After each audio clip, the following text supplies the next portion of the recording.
ഒരു നാട് വരാനിരിക്കുന്ന ദുരന്തത്തെ ചെറുക്കാൻ ഒരുമിക്കുമ്പോൾ ആ ചെറുത്തുനിൽപ്പിന് ശക്തി പകരേണ്ടത് ആ നാട്ടിലെ രാഷ്ട്രീയ നേതൃത്വങ്ങളും രാഷ്ട്രീയ കക്ഷികളുമാണ്.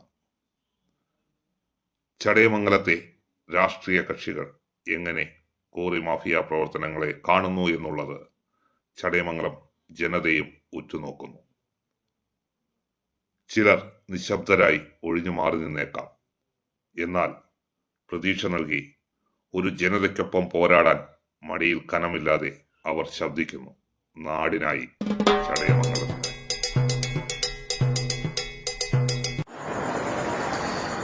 ചടയമംഗലത്ത് മേടയിൽ ജംഗ്ഷനിൽ ജഡായു ശില്പത്തിന് തൊട്ടു താഴെ കെട്ടിട നിർമ്മാണത്തിന് വീട് വയ്ക്കുന്നു എന്നതിൻ്റെ പേരിൽ അനുമതി വാങ്ങിയിട്ട് വലിയൊരു പാറക്വയറി നടത്തുന്നത് പോലെ പാറ പൊട്ടിച്ചു മാറ്റുന്ന ഒരു സംഭവം ഇപ്പോൾ നമ്മളുടെ ശ്രദ്ധയിൽപ്പെട്ടിരിക്കുന്ന സമയമാണ്. അപ്പോൾ അതിനെതിരെ ഇപ്പോൾ ഇന്നലെ പോയി പഞ്ചായത്ത് അതിനെതിരെ കളക്ടർ ഓഫീസിൽ പോയിട്ട് താൽക്കാലിക സ്റ്റേ വാങ്ങിച്ചിരിക്കുന്നു എന്ന് പറയുന്നു. പക്ഷെ നമ്മൾ കണ്ടിട്ടുള്ളത് ഇതുപോലുള്ള പാറക്വാറികൾ ഇവിടെ വന്നിട്ടുള്ള സമയത്തെല്ലാം പഞ്ചായത്തിൻ്റെ ഭാഗത്തു നിന്ന് ജനങ്ങളുടെ കണ്ണിൽ പൊടിയിടാൻ വേണ്ടിയിട്ട് ഇത്തരത്തിലുള്ള ചില നാടകങ്ങൾ നടത്തുകയും പിന്നീട് ആ പാറക്വാറികൾക്കെല്ലാം പെർമിഷൻ കൊടുക്കുന്നതുമാണ് നമ്മൾ കണ്ടിട്ടുള്ളത്. അത് കുരിയോടായാലും ശരി, ഇപ്പോൾ നടക്കുന്ന കണ്ണമ്പാറ പാറക്വാറി ആയാലും ശരി, ഇപ്പോൾ ഇനി വരാൻ പോകുന്ന 1-2 പാറക്വാറി, ഇവിടെ 2-3 പാറക്വാറി വരാൻ പോകുന്നു എന്ന് പറയുന്നു. ഒന്ന് കുഴിയത്ത്, അതുപോലെ കടന്നൂർ വീണ്ടും ഒരെണ്ണം കൂടി വരാൻ പോകുന്നു എന്ന് പറയുന്നു. അപ്പോൾ അങ്ങനെ പല പ്രദേശത്തും ഈ ചടയമംഗലം മേഖലയെ കേന്ദ്രീകരിച്ച് പാറക്വാറി മാഫിയകൾ പിടിമുറുക്കിയിരിക്കുകയാണ്. അതിന് ഇവിടുത്തെ പഞ്ചായത്ത് കുറേ നാളുകൊണ്ട് കൂട്ടുനിൽക്കുന്നു എന്നുള്ളതാണ് യഥാർത്ഥ സത്യം. ജനങ്ങളുടെ കണ്ണിൽ പൊടിയിടാൻ വേണ്ടിയിട്ട് ഞങ്ങൾ പെർമിഷൻ കൊടുക്കില്ല, ഞങ്ങൾ അത് ചെയ്യുന്നു, ഞങ്ങൾ ഇത് ചെയ്യുന്നു എന്ന് പറയുന്നതല്ലാതെ യഥാർത്ഥത്തിൽ ഈ പാറക്വാറികൾ വരാതിരിക്കുവാൻ വേണ്ടിയിട്ടുള്ള യഥാർത്ഥത്തിലുള്ള നടപടികൾ പഞ്ചായത്തിൻ്റെ ഭാഗത്തു നിന്ന് ഉണ്ടാകുന്നില്ല എന്നുള്ളതാണ് സത്യം. നമ്മൾ മനസ്സിലാക്കണം, CSR ഫണ്ട് ഈ കണ്ണമ്പാറ പാറക്വാറിയുമായിട്ട് ബന്ധപ്പെട്ട് CSR ഫണ്ട് സ്വീകരിക്കണമോ വേണ്ടയോ എന്നുള്ള ഒരു വോട്ടെടുപ്പ് വന്ന സമയത്ത് ചില മെമ്പർമാർ അത് വേണ്ട എന്ന് തീരുമാനിക്കുകയും എന്നാൽ ഭരണപക്ഷത്തുള്ള മെമ്പർമാർ അത് മേടിക്കാമെന്ന് തീരുമാനിക്കുകയും ചെയ്തതിൻ്റെ ഫലമായിട്ടാണ് കണ്ണമ്പാറ പാറക്വാറിയുമായിട്ട് ബന്ധപ്പെട്ടിട്ട് CSR ഫണ്ട് സ്വീകരിച്ചുകൊണ്ട് ഇവർ അതിന് അനുമതി കൊടുത്തിരിക്കുന്നത്. അതുപോലെ ഇവിടെ ഇത് പൊട്ടിക്കുന്നതുമായിട്ട് ബന്ധപ്പെട്ട് CSR ഫണ്ട് സ്വീകരിക്കണമോ വേണ്ടയോ എന്നുള്ളൊരു ചർച്ച വന്നപ്പോൾ ഇവിടുത്തെ ഭരണപക്ഷത്തെ മെമ്പർമാർ അത് പിന്നീടത്തേക്ക് മാറ്റിവെച്ചിരിക്കുകയാണ്. വേണ്ട എന്നവർ തീരുമാനിച്ചിട്ടില്ല. അത് മേടിക്കണമോ വേണ്ടയോ എന്നുള്ളത് ആ തീരുമാനം മാറ്റിവെച്ചിരിക്കുകയാണ്. അപ്പോൾ ഇതൊക്കെ ഒന്ന് തണുത്താൽ ആ ഫണ്ട് മേടിച്ചുകൊണ്ട് ഇത് തുടങ്ങി വയ്ക്കുവാനുള്ള സാധ്യതയാണ് നമ്മൾ കാണുന്നത്. ഇപ്പോൾ ജനങ്ങളുടെ പ്രതികരണത്തെ ഒന്ന് തണുപ്പിക്കുവാനും ജനങ്ങളുടെ കണ്ണിൽ പൊടിയിടുവാനുമുള്ള നാടകങ്ങളാണ് നടക്കുന്നത് എന്നാണ് ഞങ്ങൾ മനസ്സിലാക്കുന്നത്. ഈ സംഭവം ഈ പാറഖനനം നടക്കുന്നതിൻ്റെ തൊട്ടടുത്ത് ഒരു രാഷ്ട്രീയ പാർട്ടിയുടെ ഓഫീസുണ്ട്. അവരെന്തുകൊണ്ട് ഇതിനെതിരെ പ്രതികരിച്ചില്ല? അവരാണ് ഇതിന് ആദ്യം പ്രതികരിക്കേണ്ടത്. പക്ഷെ അവർ പ്രതികരിച്ചിട്ടില്ല. നമ്മൾ മനസ്സിലാക്കണം, കേരളത്തിൽ ഇപ്പോൾ നടക്കുന്ന ഈ ദൈവത്തിൻ്റെ സ്വന്തം നാടായ കേരളത്തിൽ ഇപ്പോൾ നടക്കുന്നത് പ്രകൃതി ദുരന്തങ്ങളാണ്.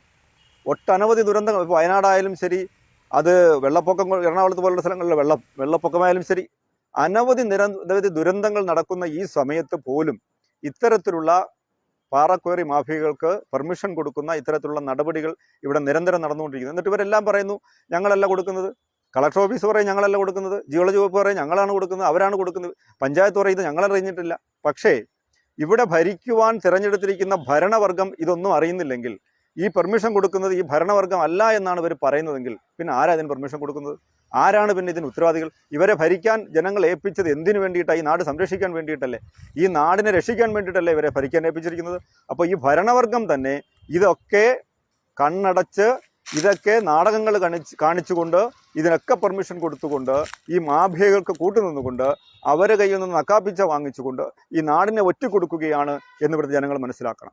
ഇതിനെതിരെ ശക്തമായിട്ടുള്ള പ്രതിഷേധം ഇപ്പോൾ ഈ പറഞ്ഞ നാടകം കാണിച്ചിട്ട് ഇതിന് പെർമിഷൻ കൊടുക്കുകയാണെങ്കിൽ ശക്തമായിട്ടുള്ള പ്രതിഷേധം BJPയുടെ ഭാഗത്തു നിന്നുണ്ടാകും എന്നുള്ളതിന് യാതൊരു സംശയവും വേണ്ട.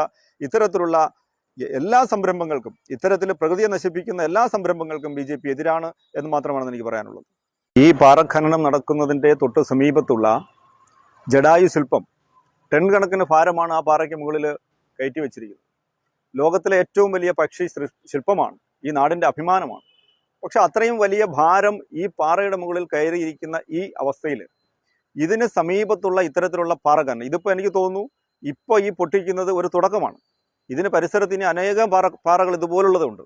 ഇതിന് അനുമതി കൊടുത്താൽ തീർച്ചയായിട്ടും പിന്നീട് പതുക്കെ പതുക്കെ കാലക്രമേണ തൊട്ടടുത്തുള്ള പാറകളിലും ഇവർ കൈകടത്തും എന്നുള്ളതൊരു സംശയമുണ്ട്. ഇതൊക്കെ ഒരു പാറക്കോറി മാഫിയകളുടെ കൈകളിലാണ് ഇപ്പോൾ ഈ വസ്തു മേടിച്ചിരിക്കുന്നതും അവരാണ് ഇതിന് ഈ പൊട്ടിപ്പ് നടത്തുന്നതൊക്കെ. അപ്പോൾ ഇതിന് അങ്ങോട്ട് പെർമിഷൻ കൊടുക്കുന്നു, അവർ പിന്നെ കുറേ നാൾ കഴിയുമ്പോൾ അടുത്ത പാറയിലേക്ക് പിടിക്കുന്നു, അതിന് തൊട്ടടുത്തുള്ള അടുത്ത പാറയിലേക്ക് പിടിക്കുന്നു. ഇങ്ങനെ ഈ പൊട്ടിപ്പ് നടന്നുകൊണ്ട് കഴിഞ്ഞാൽ ഈ ജടായു ശില്പത്തിന് വിള്ളലുണ്ടാകും എന്നുള്ളതിന് സംശയമൊന്നും വേണ്ട. ഈ ജടായു ശില്പത്തെ താങ്ങി നിർത്തുന്ന പാറയ്ക്ക് അടിയിലോ മുകളിലോ ഒക്കെ വിള്ളലുണ്ടാവാം, എന്തും സംഭവിക്കാം. ഇപ്പം തന്നെ തൊട്ടടുത്തുള്ള വീടുകളിലൊക്കെ വിള്ളലുകൾ സംഭവിച്ചു, 1-2 വീടുകളിൽ വിള്ളലുകൾ സംഭവിച്ചിട്ടുണ്ട്. പിന്നീട് അവർക്ക് പൈസയൊക്കെ കൊടുത്ത് ഇവർ ഒതുക്കി നിർത്തിയിരിക്കുക. അപ്പോൾ അത്തരത്തിൽ ഇത് വീണ്ടും ഇതുപോലെ തുടർന്നു പോയാൽ ഈ നാട്ടിൽ സംഭവിക്കാൻ പോകുന്നത് വളരെ വലിയ ഒരു ദുരന്തമാണ്. നമ്മൾ മനസ്സിലാക്കണം, ഈ വയനാടിനെ സംബന്ധിച്ചിടത്തോളം ഒക്കെ ഗാഡ്ഗിൽ റിപ്പോർട്ട്, ഈ വയനാട് ദുരന്തം ഉണ്ടാകാൻ സാധ്യതയുണ്ട് എന്നുള്ളതിൻ്റെ പഠന റിപ്പോർട്ട് ഗാഡ്ഗിൽ റിപ്പോർട്ടിൽ അദ്ദേഹം പറഞ്ഞിരുന്നു. വരാൻ പോകുന്ന 5 വർഷത്തിനുള്ളിൽ വയനാട് പോലുള്ള സ്ഥലങ്ങൾ കാണാൻ പോകുന്നത് വളരെ വലിയ പ്രകൃതി ദുരന്തങ്ങളാണ്. കാരണം അത്രമാത്രമുള്ള പാറഖനനങ്ങൾ നടക്കുന്നു, അത്രമാത്രം വനനശീകരണം നടക്കുന്നു, പ്രകൃതിയെ ചൂഷണം ചെയ്യുന്നു, കയ്യേറുന്നു.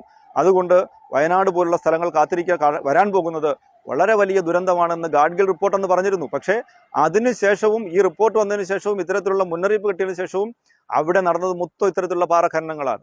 ഇവിടെയും വരാൻ പോകുന്നു. ഇത്തരത്തിൽ ജനങ്ങളും ഇതിനെക്കുറിച്ച് മനസ്സിലാക്കിയിട്ടുള്ള ആൾക്കാരും ഇത്രയും മുന്നറിയിപ്പ് നൽകിയിട്ട് പോലും ഇതുപോലുള്ള ഖനനങ്ങൾ ഇനി തുടർന്നാൽ ചടയമംഗലത്തെയും കാത്തിരിക്കുന്നത് വളരെ വലിയൊരു ദുരന്തമായിരിക്കും എന്നുള്ളതിന് സംശയമൊന്നും വേണ്ട. ചടയമംഗലത്തെ ജനങ്ങൾക്കൊപ്പം ഈ ഇത്തരത്തിലുള്ള പാറഖനനങ്ങൾക്കെതിരെ പ്രതിഷേധിക്കുവാൻ ജനങ്ങൾക്ക് മുന്നിൽ BJP ഉണ്ടാവും. ജനങ്ങൾ ഒറ്റക്കെട്ടായിട്ട് BJPക്ക് ഒപ്പം നിന്നുകൊണ്ട് ഇത്തരത്തിലുള്ള ഖനനത്തിനെതിരെ പ്രതിഷേധിക്കുവാൻ മുന്നിട്ടിറങ്ങണമെന്നാണ് ഞങ്ങൾക്ക് അഭ്യർത്ഥിക്കാനുള്ളത്.